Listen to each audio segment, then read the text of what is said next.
भागवत महापुराण की जय भवानी जय। परम मंगलमय कारण करुणा वरुणालय भक्तवांछ कल्पतरु पीताम्बर धारी भगवान बालकृष्ण लाल की वांग्मय प्रतिमूर्ति श्रीमद् भागवत महापुराण की चरणों में कोटि कोटि वंदन। शूद्रवृंद एवं भगवान की कथा के रसिक संत जन विप्रजन माताएं बहनों, प्रवचन में ज्ञान यज्ञ का दूसरा दिवस के दूसरे सत्र में आप सभी का हार्दिक अभिनंदन है, स्वागत है। आइए मन चित्त वाणी को कथा प्रसंग की ओर ले चले। नैमिषारण्य की उच्च पावन भूमि में सौनक आदि जो ऋषि हैं सूत जी से प्रश्न करने लग गए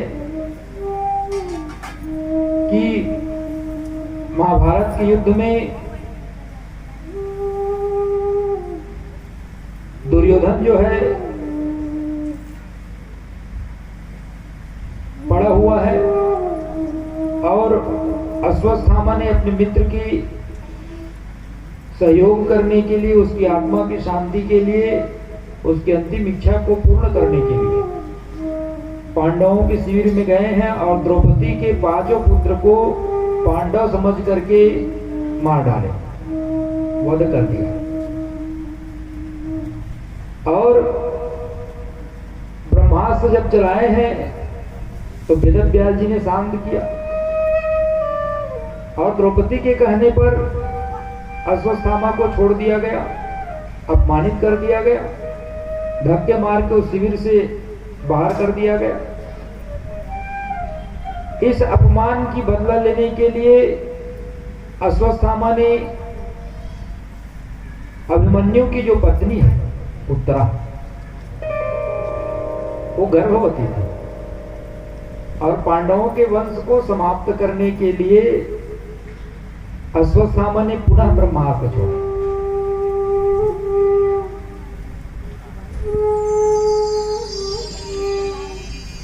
ब्रह्मास्त्र छोड़ने के कारण जो कुलवधू है उत्तरा,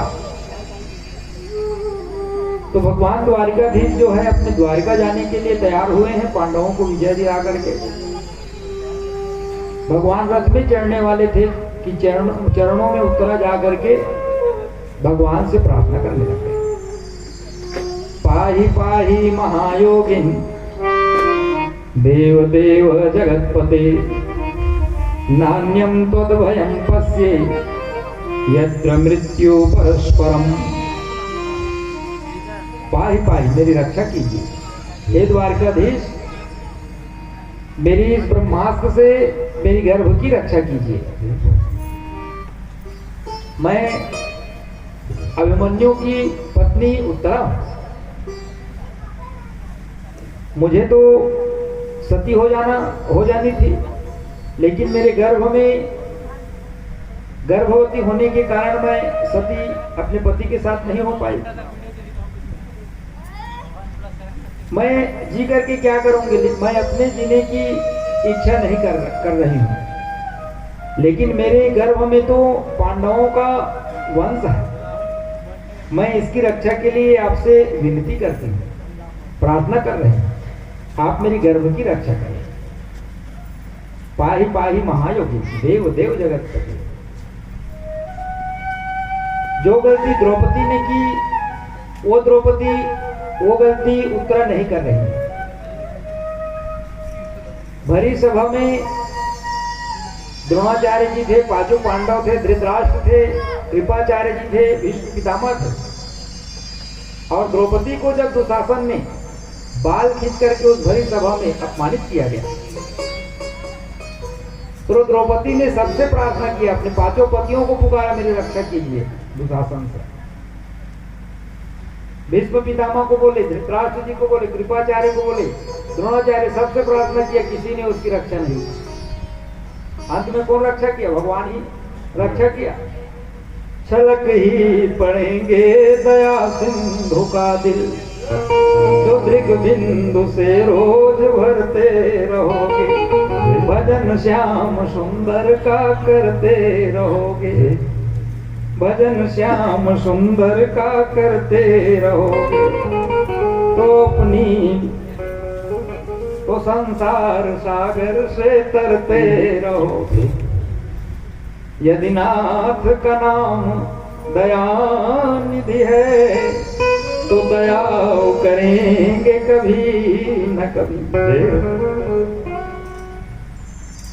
कोई नहीं दिखा उस भरी सभा में द्रौपदी को, सबको पुकारने लग गए।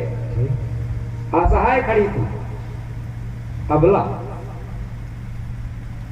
तो भगवान तो कहता है, उनका वचन है, सक्रदेव प्रपन्नाय स्वास्मीति च याचते, अभयं सर्वभूतेभ्यो ददाम्येतं व्रतं मम। एक बार शरणागत होकर जो कहता प्रभु मैं तेरा, कर देता मैं अभय भूतों से यह व्रत मेरा। जो कहता है कि मैं आपका हो गया, आप ही में लज्जा बचा। भरी सभा में द्रुपद दुलारी, कृष्ण द्वारिका नाम पुकार, बढ़ गया चीर अपार, लेकर नाम तेरा, सब हो गए भव से पार, लेकर नाम तेरा। भगवान की भक्ति में ताकत है। भगवान की भक्ति के कारण ही द्रौपदी भगवान को पुकारने लग गए। बिन काज आज महाराज, लाज मेरी गई, दुख हरो द्वारिकाधीश, शरण में तेरे। तो भगवान ने साड़ी का ही अवतार ले लिया। साड़ी बीच नारी है कि नारी बीच साड़ी। खींचते खींचते जो है दुशासन थक गए, लेकिन भगवान का जो साड़ी अवतार हुआ, बाल भी पाकर नहीं कर सका।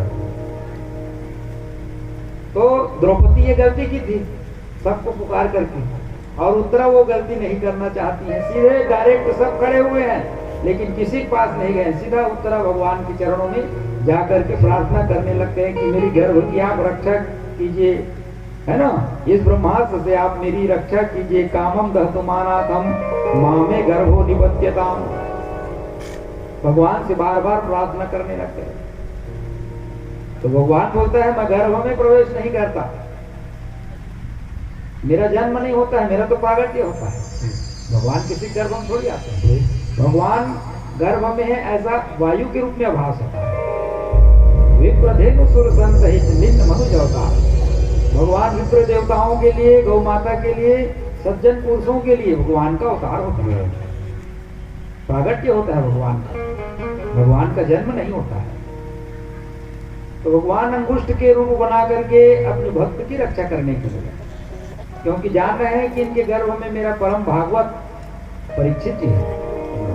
अंगुष्ठ का रूप बना करके शंख चक्र गदा पद्म धारण करके भगवान उत्तरा के गर्भ में सूक्ष्म रूप से प्रवेश किया और ब्रह्मास्त्र जो जल रहा था उनको शांत किया और गर्भ की रक्षा करने के भगवान पुनः गर्भ से बाहर आए। धन्य है भारत की माताएं जो भगवान को अपने गर्भ में धारण करते हैं। ये भारत की भूमि है। भगवान रामचंद्र कृष्णचंद्र सबका अवतार इसी भारत भूमि में हुआ है। इतना भी देश है प्रदेश है, लेकिन भगवान का जो अवतार है वो अपने भारत देश में ही हुआ है। जिस धरती पर खेले गौतम राम कृष्ण बलराम, मेरे देश के माटी तुमको 100 बार प्रणाम। भारत की जय।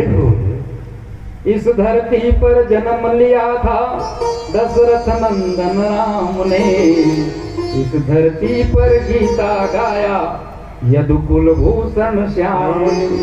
जहाँ सवेरा शंख बजाता और लोरी गाती शाम, मेरे देश के माटी तुमको 100 बार प्रणाम। ये भारत की भूमि है।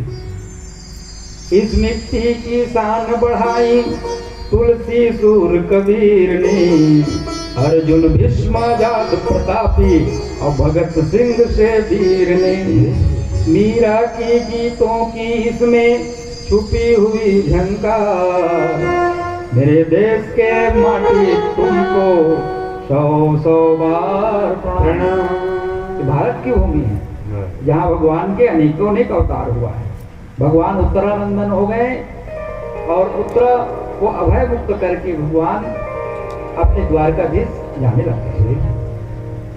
जैसे भगवान अपने रथ में आरूढ़ हो रहे थे तो कुंता माता आ गई, कुंती माता, और भगवान के चरणों में प्रणाम करके भगवान को प्रणाम करने लग गए।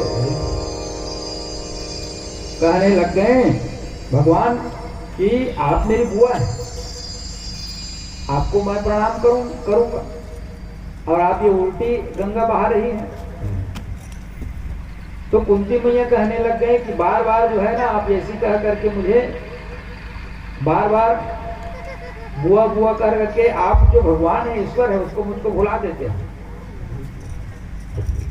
नमस्ते पुरुषं त्वाद्य ईश्वरं प्रकृते परम, अलक्ष्यं सर्वभूतानां अन्तर्बहिर्व्यवस्थितम्, माया जवनिकाक्षन्नां मध्योक्षतो प्रभो, न लक्ष्यते मृतधरो नटो नाट्यधरो यथा।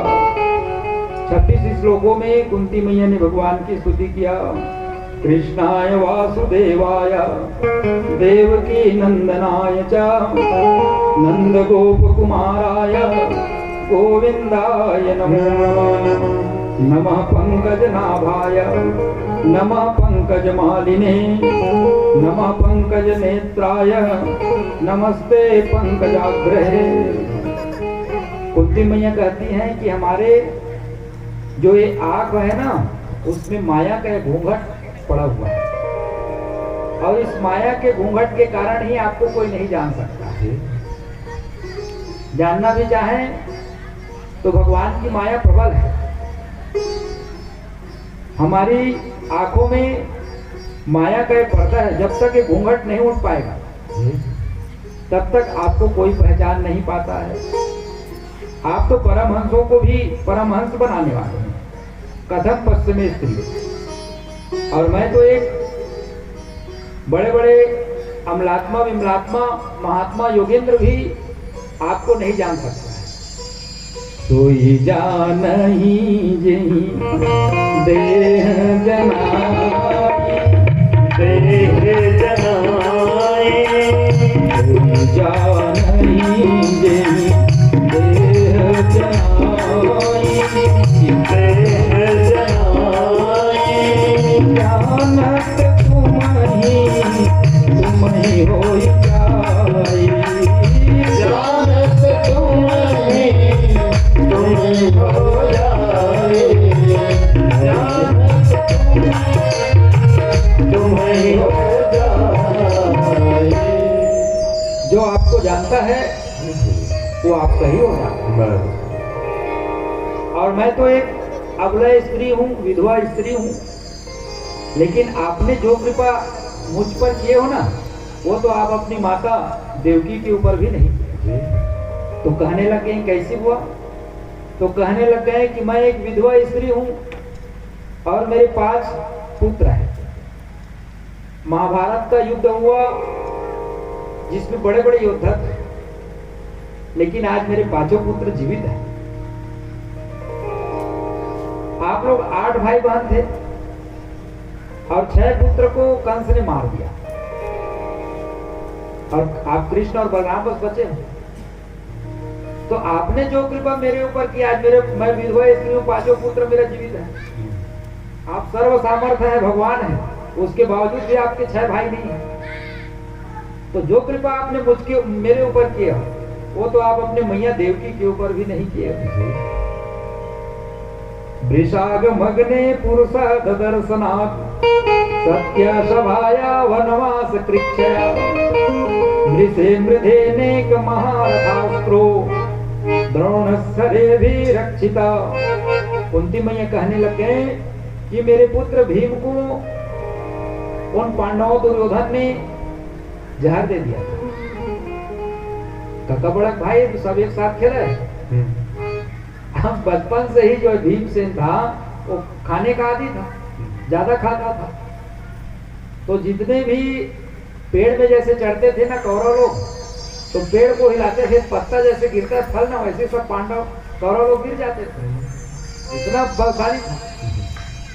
तो इनसे द्वेष करके दुर्योधन आदि जो दुशासन लोग थे उनको जहर मिला हुआ लड्डू दे दिए एक समय खाने के लिए। अब ब्रिकोदर था, इसके पेट में ब्रिक नाम की एक ग्रंथि थी, कुछ भी खाता था पच जाता था। भीम से लड्डू खाया, जहर के कारण बेहोश हो गए। कौरव लोग सोचे भीम तो मर गया, इसको गंगम बहा दिया जाए, और गंगम बहा दिया गया उनको। बहते बहते जब वो नाग लोक में गए तो नाग जो है फुफकार करने लग गए। तो जहर का काट जहर से होता है, लोहा लोहा काटता है। जो जहर था उनके शरीर में नागों के काटने के कारण उनके लिए औषधि बन गई। अब जब परिचय हुआ नागों के साथ, तो बताएं कि मैं कुंती का पुत्र भीम हूं।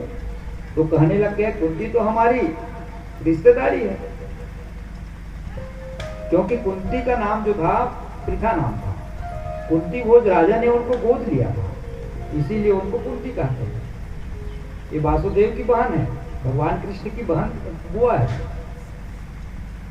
और समुद्र मंथन के समय जब वासुकी नाग आदि जो है समुद्र में अमृत का कुंड बनाया हुआ था, तो भीम से परिचय होने के बाद कहने लग गए कि अमृत को पियो जितना पी सकते।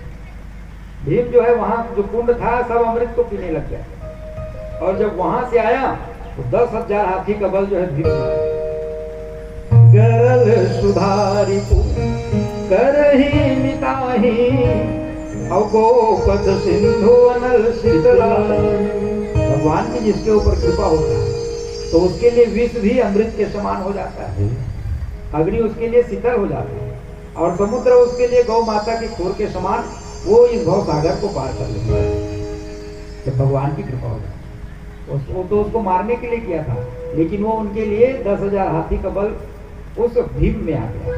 तो कुंती माता कहने लग गए कि मेरे पुत्र को मारने के लिए अनेक प्रकार से षड्यंत्र रचा गया, और कितना सुनाओ, लाक्षा भवन बनाया गया था, लाख का भवन, सभी पांडव को उसमें जलाएंगे कर। लेकिन भगवान की कृपा से लाक्षा भवन से बच गए। जटासुर ही डिम्बासुर, अरे और तो और द्रोणाचार्य, भीष्म पितामह, कृपाचार्य, धृतराष्ट्र, जिन्होंने अर्जुन, धृतराष्ट्र सबको उंगली पकड़ करके चलना सिखाया था, आज महाभारत के युद्ध में मारने के लिए खड़े हुए। लेकिन भगवान की कृपा थी पांडवों के ऊपर, सब पर पांडवों ने विजय प्राप्त कर ली। तो भगवान कहने लग गए कि बुआ ये मेरी सामर्थ्य थोड़ी है, आपके पुत्र ही सामर्थ्यवान है, बलशाली है, जिसके वजह से ये महाभारत के युद्ध को जीते। सुनि सुग्रीव मैं मारी हूं पालिए कहीं बाण। महाभारत में जितने भी युद्ध हुआ तो करने और कराने वाले भगवान ही लड़ने वाले थे और भगवान ही लड़ाने वाले। निमित्त मात्रम भव सभ्य साचिन दासानुदासो भविताश्म भूया। हे अर्जुन, तुम निमित्त मात्र हो, करने और कराने वाला तो मैं ही। इस प्रकार से कुंता मैया जो है भगवान से बार बार उनको प्रार्थना करने लग गए। और कहाँ कहे कि अभी ब्रह्मास्त्र जो छोड़ दिए थे अश्वत्थामा, मेरी पुत्र वधू उत्तरा की गर्भ की रक्षा आपने की। कुंती मैया बोल रही हैं कि दुर्वासा जी अज्ञातवास के समय आ गए द्रौपदी के पास में। अक्षय बटलोही मिला हुआ था, लेकिन परीक्षा लेने के दुर्वासा जी आए तो आपने ही उनसे भी हमारी रक्षा की।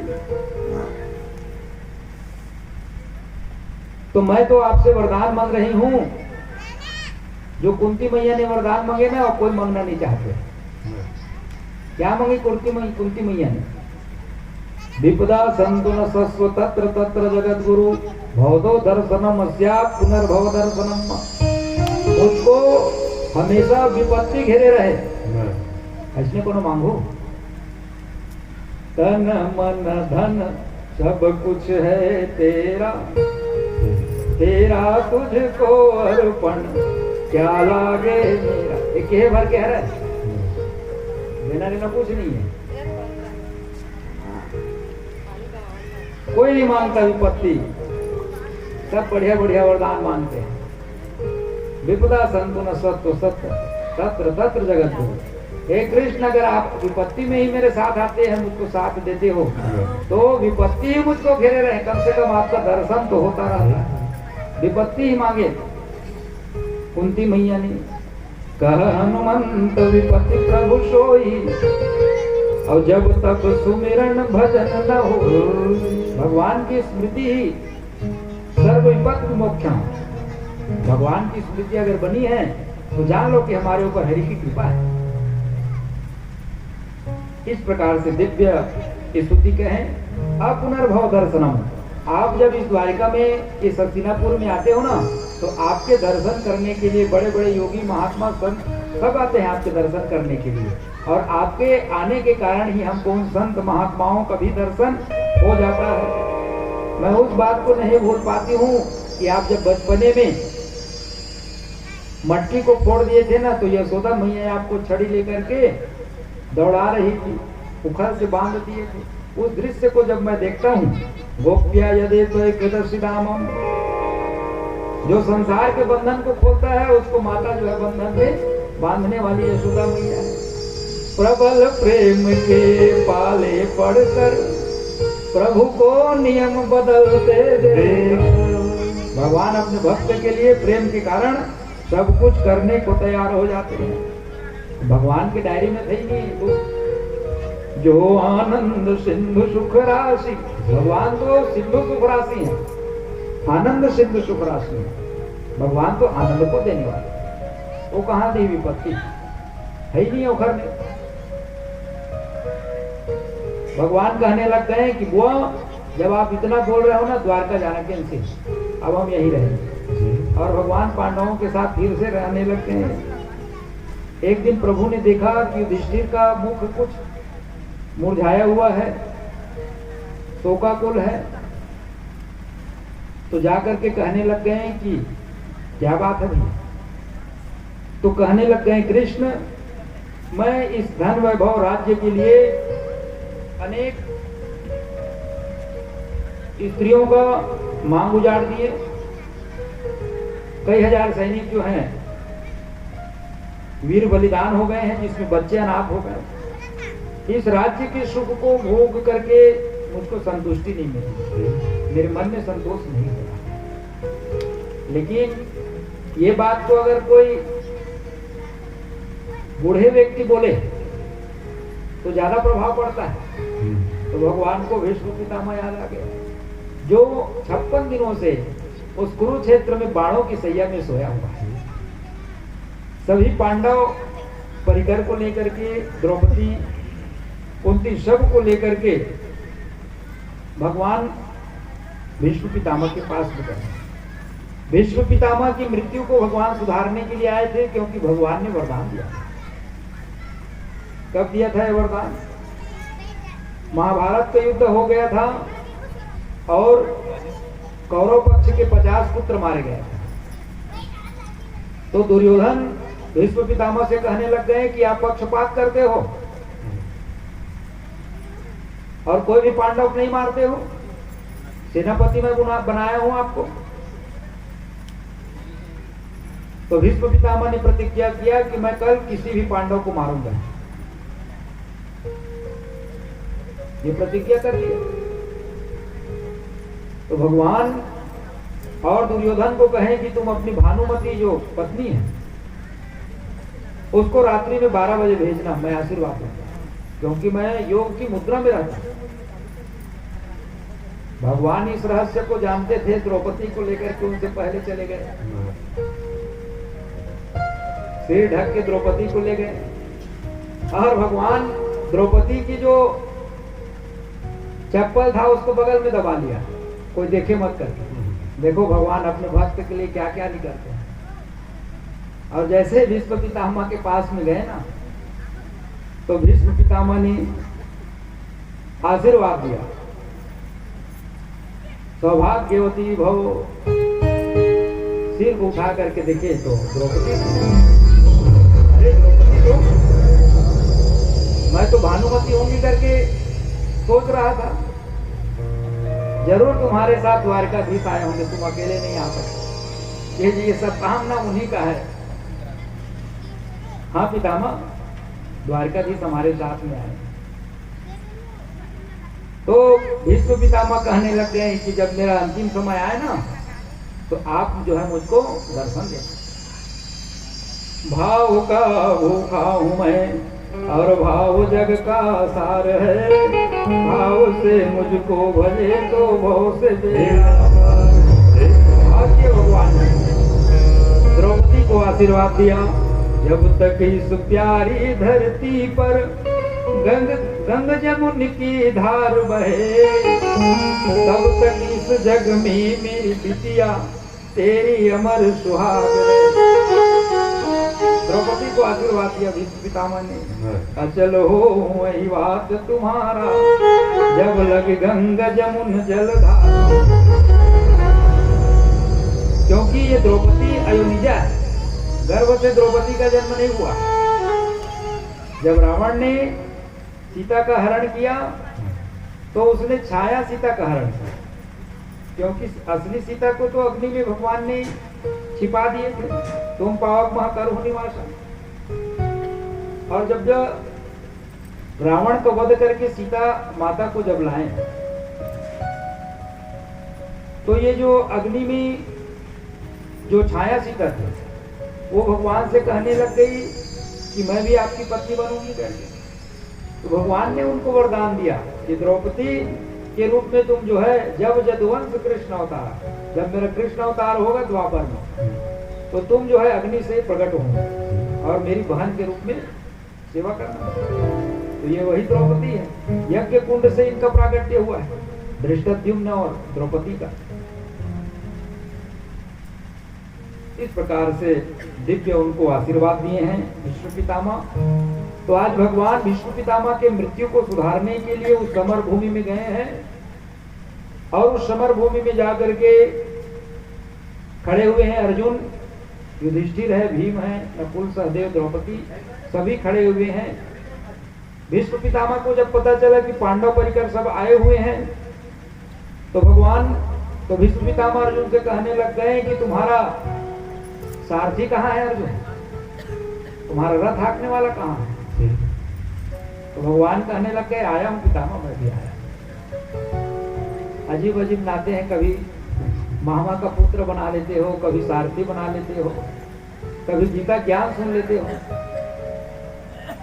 तोहे मोहे नाते अनेक हैं, मानिए स्वभाव।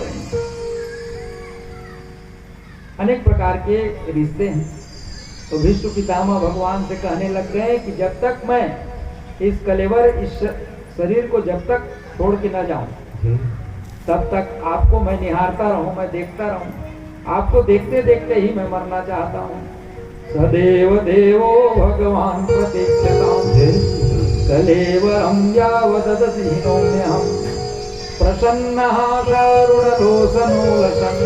ऐसा मुख लटकाए मत खड़े रहो, प्रसन्नः सा मुस्कुराते रहो। प्रसन्नः करुणलोचनोलसन् मुखाम्बजो ध्यानपतश्चतुर्भुजा। हे कृष्ण, हे द्वारिकाधीश, मैं जब इस शरीर को त्याग रहा हूं ना, तो आप प्रसन्न होते हुए मैं आपको देखना चाहता हूं। आपको देखते देखते ही इस कलेवर को मैं त्यागना चाहता हूं। भगवान की सुंदर पीताम्बरी घुंघराले बार मोर मुकुट धारण किए हुए भगवान उनको देखने लग गए, अनेक प्रकार से देखने लग गए। और भीष्म पितामह का अंत समय में जिसके मुख से भगवान का नाम निकल जाता है, और भीष्म पितामह कह रहे हैं नाम तो नाम, मैं देखना भी चाहता हूं। भीष्म पितामह की किस्मत को देखो, जिसकी मृत्यु अंतिम समय में भगवान उसको दर्शन दे रहे हैं। जन्म जन्म मुनि जतन कराही अवंत राम कहीं आवत नाहि। जन्म जन्म से करते रहो, लेकिन अंत समय में राम निकल जाए ये कोई जरूरी नहीं। कई प्रकार के हम कर्म करते हैं, लेकिन अंत समय में भगवान का नाम आ जाए ये कोई जरूरी नहीं। आज विश्व पितामह के सामने भगवान खड़े हुए और वही समय धन्य है। तो भगवान खड़े हुए हैं जिसके मृत्यु के समय में, नाम तो नाम है। भगवान कहने लग गए, अच्छा ड्यूटी लगा दिए।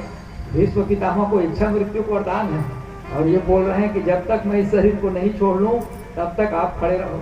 अब कब तक खड़े रहने के लिए बोलेंगे, कोई बात तो है ही नहीं। इच्छा मृत्यु को वरदान है। तो विष्णु पितामह कहने लग गए और युधिष्ठिर को कहने लग गए कि पूछ लो पुत्र, मेरे जाने का समय आ गया है। तो भीष्म पितामह ने युधिष्ठिर को भीष्म गीता का उपदेश दिया। दान धर्मान राज धर्मान मोक्ष धर्मान विभागसा स्त्री धर्मान भगवत धर्मान क्षमा सभ्यम सयोगिता। हे युधिष्ठिर, राजा का कर्तव्य है कि अपना 10वां हिस्सा जो है वो समाज के कल्याण के लिए लगाना चाहिए। जो असहाय हैं, गरीब है, उनकी सेवा के लिए लगाना चाहिए। ये राजा का धर्म है। धन पवित्र सेवा किए, धन पवित्र करदान, मन पवित्र हरि भजन सो अहोत त्रिविध कल्याण। धन की पवित्रता दान करने से, और इस धन की पवित्रता सेवा करने से है, और मन की पवित्रता भगवान की हरि भजन करने से। त्रिविध कल्याण होता है। तो सत्कर्म करना चाहिए, राजा का प्रथम कर्तव्य है। राजधर्मान के बारे में बतले कि राजा को किसी के ऊपर अत्याचार होते हुए नहीं देखना चाहिए। अबला है, जो असहाय है, उनकी सहायता करनी चाहिए। इस दृश्य को जब सुने तो द्रौपदी वहीं पर खड़ी थी, हंसने लग गई, ठहाका मारना। तो भीष्म पितामह कह रहे हैं, कैसे हंस रहे हो द्रौपदी? मैं जान रहे हूं क्यों हंस रहे हैं। हाँ विष्णु पितामह, आप बोल रहे हो कि किसी अबला के ऊपर अत्याचार नहीं होना चाहिए, राजा को अत्याचार करते हुए नहीं देखना चाहिए। ये आप आज भाषण कर रहे हो। उस दिन कहाँ था आपका ज्ञान जब दुशासन मेरे ऊपर अत्याचार कर रहे थे? हाँ बेटी, मैं तुम्हारे ऋणी हूं। आप चाहते तो आपके एक इशारे में कहाँ के दुर्योधन और दुशासन कहाँ जाते पता नहीं चलता। उस सभा में आप बैठे थे, धिक्कार है आपके जीवन को। मेरे वस्त्र को खींच रहे थे, निर्वस्त्र करने का प्रयास कर रहे थे, और आप बैठे